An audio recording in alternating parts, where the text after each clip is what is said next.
Sudden cardiac arrest যে কোনো বয়সেই হতে পারে, কিন্তু রিসেন্টলি আমরা দেখছি যে ইয়াং পেশেন্টের ক্ষেত্রে এর পরিমাণ অনেক বেড়েছে। এর কতগুলো মেইন কারণ হচ্ছে কয়েকটা রিস্ক ফ্যাক্টরস। তার মধ্যে নাম্বার 1 হলো সেডেন্টারি লাইফস্টাইল। আজকে আমাদের যে লাইফস্টাইল চলে সেটা ইয়াঙ্গার পেশেন্টের ক্ষেত্রে ওয়ার্ক ফ্রম হোম থেকে শুরু করে এক্সারসাইজ কম করা থেকে শুরু করে সেডেন্টারি লাইফস্টাইল কিন্তু একটা মেইন কারণ। নাম্বার 2, ডায়াবেটিস এবং হাইপারটেনশন, মানে সুগারের পরিমাণ এবং প্রেশারের পরিমাণ ইয়াং পেশেন্টের ক্ষেত্রে এই সেডেন্টারি লাইফস্টাইলের জন্য অলরেডি বেশি হয়ে যাচ্ছে, এটা একটা মেইন কারণ। নাম্বার 3, বিভিন্ন অ্যাডিকশন, অ্যালকোহল, স্মোকিং, এগুলোর পরিমাণ আরও বেড়ে চলেছে। তাহলে এই তিনটে হলো মেইন কারণ এই ধরনের রিস্ক ফ্যাক্টরস যেটা সাডেন কার্ডিয়াক অ্যারেস্টে বাড়াচ্ছে।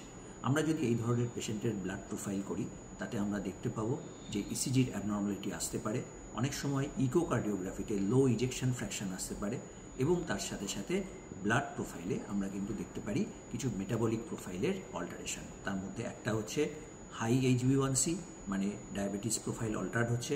নাম্বার 2, ইউরিক অ্যাসিড হাই হচ্ছে, মেটাবলিক ডিজিজ স্টার্ট হচ্ছে, এবং অবশ্যই লিপিড প্রোফাইল বাড়ছে। সুতরাং এই ধরনের পেশেন্টের কিন্তু ইয়াং এজে এই কার্ডিয়াক অ্যারেস্ট হওয়ার চান্সেস খুব বেশি। এবং এর আগে একটা ভিডিওতে আমি বলেছি যে কার্ডিয়াক অ্যারেস্ট হওয়ার মেন কারণ হচ্ছে হঠাৎ হার্ট অ্যাটাক এবং তার সাথে সাথে হঠাৎ কোনো অ্যারিথমিয়া।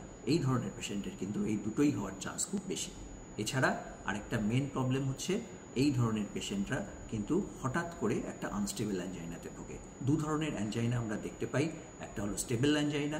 স্টেবল অ্যাঞ্জাইনাতে কিন্তু হঠাৎ করে ব্যথা হবে এবং বসলে ব্যথাটা ঠিক হয়ে যাবে, এরকম অনেক দিন আগে থেকেই শুরু হচ্ছে।